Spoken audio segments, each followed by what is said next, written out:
আল্লাহর কাছে যতগুলো পাপ আছে পৃথিবীতে সব থেকে নিকৃষ্ট পাপ হচ্ছে শিরকের পাপ। কিসের পাপ বললাম? শিরকের পাপ। একটা মাস্টার নিজেকে বলছে, সে দেখলাম আমার বিরুদ্ধে বলেছে, ওগুলো তো মাস্টার নয়, গরু আমার কাছে। সামনে পড়লে বুঝতে পারত। একটা গরু কলকাতা, দেখলাম ওই মেয়ে ছেলের চ্যানেলটাই এসে আমার জন্য বলেছে একে অ্যারেস্ট করা দরকার, একে এই করা দরকার, তোর বাপের হিম্মত থাকলে আজ আমাকে অ্যারেস্ট করবি। একবার সামনে বসে দেখ, তোদের মতো মাস্টার পিশাব করে বেরিয়ে যাবে যদি ইসলাম নিয়ে বসিস। মাস্টার আছিস, মাস্টারি কর। কোরআন হাদিস নিয়ে ঘাঁটতে এসো না, আর আমাদের সঙ্গে লাগতে এসো না। পায়খানা ঘর খুঁজে পাবে না, ছেঁড়া নিয়ে বেরিয়ে যাবে। ঢেকে দেবো দলিল দিয়ে। সে বলছে এরা নিষেধ করছে, ওই জায়গায় যাওয়া যাবে না। আমি আবার নিষেধ করছি যে একটা অপরন্ত কি বলছে, মুসলমানরা এই মৌলবি কি দেখতে পাই না? মুসলমানরা কবরে সিজদা করে, মুসলমানরা গাছে সিজদা করে। ওই গরু মাস্টারকে বলবো আমার বক্তব্য শোনো, 1.5 লাখের বেশি বয়ান। আমাদের বাপ বেটার বক্তব্যটাই হচ্ছে শিরকের ওপরে। শিরককে মুছার জন্যে, শিরক মুক্ত জীবন করার জন্যে আমার তো প্রত্যেক বয়ানে আছে। আমি কালকের জলসায় বলে এসেছি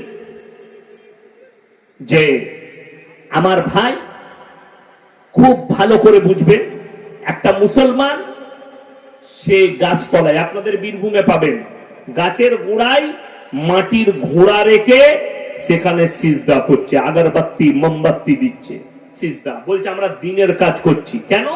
বলে এখানে পীর সাহেব আছে। ওই যে গাছের গোড়ায় ধূপবাতি দেওয়া হয়, আগরবাতি দেওয়া হয়, ওখানে পীর সাহেব থাকে না, ওখানে খবিস জিন্নাত থাকে, শয়তান থাকে। আমি বলে যাচ্ছি।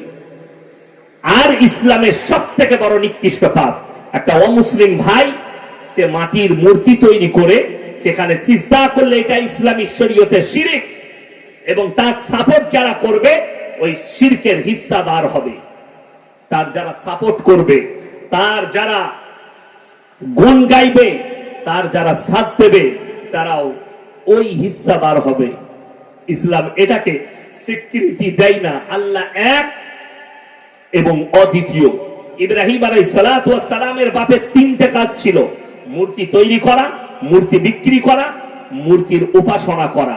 যার কারণে কোরআনে আছে ইব্রাহিম নবী নিজের আব্বাজানকে দাওয়াত দিয়েছেন কি বলে? ইসকালা লিয়াবিহি ইয়া আবাতি লিমা তা'বুদু মা লা ইয়াসমাউ ওয়া লা ইউবসিরু ওয়া লা ইউগনি আনকা শাইয়্যা। হে আমার আব্বাজান, আপনি কার উপাসনা করছেন? হাত পা নাড়তে পারে না, কথা বলতে পারে না, নিজস্ব কোনো যোগ্যতা নেই, তার চলার ক্ষমতা নেই, আপনি তার উপাসনা করছেন? এটা শয়তানের রাস্তা। আমার আল্লাহকে বিশ্বাস করুন, একমাত্র আমার আল্লাহই হচ্ছেন সিজদার যোগ্য, ইবাদতের যোগ্য। এই রাস্তা ছেড়ে আমার আল্লাহকে বিশ্বাস করুন। ইব্রাহিম আলাইহিস সালাতু ওয়াস সালামের আব্বাজান মেনে নেয়নি। আমার বন্ধুগণ, আমার ভাই, আমি কালকে বুঝিয়েছি, এখানে হয়তো অনেক আমাদের পীরের মুরিদ আছেন যারা মনে মনে করেন কবরে গিয়ে ভালো মন্দ চাওয়া যাবে, পীরের কাছে চাওয়া যাবে। অনেক মা বোন হয়তো অন্যান্য গ্রাম থেকে আত্মীয় স্বজন এসছেন যারা আমাকে গালি দেন। আমি পীর বিরোধী মৌলবি নয়, আমি সিস্টেম বিরোধী মৌলবি। খুব ভালো করে বুঝবেন, আমি ইয়াসিন এখন বেঁচে আছি না নাই, কথা বলছি যখন আমার মধ্যে প্রাণ আছে।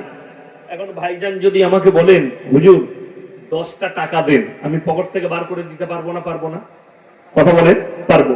আচ্ছা, আমি মারা গেছি, এরপরে যদি ইনি চাই আমি দিতে পারবো? পারবো না। এইটা যখন আপনার বুঝে এলো যে আমি বেঁচে আছি, 10 টাকা বার করে দিতে পারবো, আমি হাত পা নাড়তে পারবো, মারা গেছি আর আমার পকেট থেকে টাকা বার করে দিবার ক্ষমতা নেই, তাহলে ইয়াসিন যদি মরে যাওয়ার পরে 10 টাকা না বার করে দিতে পারে, আমার কবরে গিয়ে তুই ভালো মন্দ চাইবি, আমি তোকে কি করে দেবো? কথা বুঝাতে পারলাম? বুঝাতে পারলাম? আমি মানে ধরে নেন যে কোনো মৌলবীর কবরে, যে কোনো পীরের কবরে আপনি গিয়ে ভালো মন্দ চাইছেন, বেঁচে থাকতে হুজুর খালি নাজরানা নিচ, আর মরে গেলে তোকে কি করে দিবে? কষ্টটা ওইটাই। দুঃখটা কি জানেন? পীর সাহেবরা, মুরিদরা গিফট দেয়, মুরিদদের নাজরানায় পীর সাহেব BMW গাড়ি চাপছে, ওডি গাড়ি চাপছে। আর যে পীর মানে সে ভিক্ষা করে খায়। বাস্তব বলছি, আপনি দেখুন আপনাদের বীরভূমে পায়ে হেঁটে যাচ্ছে একজন ভদ্র মহিলা, পায়ে হেঁটে পাথর চাবড়ি, বলছেন হজের নেকি পাবো। এই কবরে যাওয়ার পরে বেরিয়ার হুঁটো গুলো ভাঙবে ফেরেশতার আগে। বলে কি ব্যাপার? বলে যে পাথর চাবড়ি গেছি, বিয়ারিং গুলো আগে ভাঙবো, রেডি হ, বিয়ারিং দুটো হুঁটোকে বেরিয়ে আগে ভাঙবে। এক থেকে বড় নিকৃষ্ট পাপের কথা আর কিছু নেই। আপনাদেরকে বলে যায়, তিনটে জায়গা ছাড়া কোন জায়গা নেকির উদ্দেশ্যে সফর করা শরীয়ত সম্মত নয়। কটা বললাম? তিনটে। নাম্বার 1, মক্কা আল্লাহর ঘর। কেউ যদি নেকির উদ্দেশ্যে সফর করে, নেকি নিয়ত করা মাত্র নেকি পাবে। সেখানে গিয়ে যদি কেউ 1 রাকাত নামাজ পড়ে, 1 লাখ রাকাত নামাজের নেকি তার আমলনামায় দেওয়া হবে। জোরে বলুন সুবহানাল্লাহ। কেউ যদি মদিনা মানওয়ারার উদ্দেশ্যে রওনা হয়, যেখানে নবীজি সাল্লাল্লাহু আলাইহি সাল্লাম শুয়ে আছেন, ওই মদিনার উদ্দেশ্যে নেকি পাবে। 1 রাকাত নামাজ পড়লে 50,000 রাকাত নামাজের নেকি পাবে। নাম্বার 3, বাইতুল মাকদাস, যেটা নিয়ে ইরান, গাজা, ফিলিস্তিন যুদ্ধে জড়িয়েছে ইসরায়েলের সাথে, ওই মসজিদটার নাম হচ্ছে আল আকসা। এই মসজিদের উদ্দেশ্যেও কেউ সফর করতে পারে নেকির উদ্দেশ্যে। আমি ওখানে গিয়ে নামাজ পড়লে নেকি পাবো, নেকি পাওয়া যাবে, জায়েজ আছে। কেউ যদি বলে আমি কালকে সকালে গাড়ি ভাড়া করে আজমির যাব, জায়েজ নেই নেকির উদ্দেশ্যে। কেউ যদি বলে আমি বেরেলি যাব, জায়েজ নেই। কেউ যদি বলে পাথর চাবড়ি যাব, নেকি। আমাদের দেশে অনেক লোক জুম্মা পড়তে যায় বাস ভাড়া করে, পাথর চাবড়িতে জুম্মা পড়বে, কবরে মার খাবি আর কিছু পাবি না। জুম্মা তোর গায়ে পড়, তোর পাড়ায় পড়, অসুবিধা নেই। আপনি গেছেন সিউড়ি কিংবা পাথর চাবড়ির উপর দিয়ে পেরিয়ে যাচ্ছেন, জুম্মার সময় হয়েছে, টাইম নেই, ঢুকে জুম্মা পড়লেন, অসুবিধা নেই, পেরিয়ে যাচ্ছেন। আপনি বর্ধমান আপনি কলকাতা যাবেন, আমার পুরসার উপর দিয়ে পেরিয়ে যাচ্ছেন, হাই রোডে দেখলেন জুম্মার টাইম হয়ে যাচ্ছে, তো পুরসায় ঢুকে জুম্মার নামাজটা আদায় করলি, এটা একটা আলাদা বিষয়। আর বাড়ি থেকে নিয়ত করে বেরানো, আমি কালকে পাথর চাবড়ি যাব নেকির উদ্দেশ্যে, আমি কালকে কুষ্টিগিরি যাব নেকির উদ্দেশ্যে, শরীয়ত সম্মত জায়েজ নেই।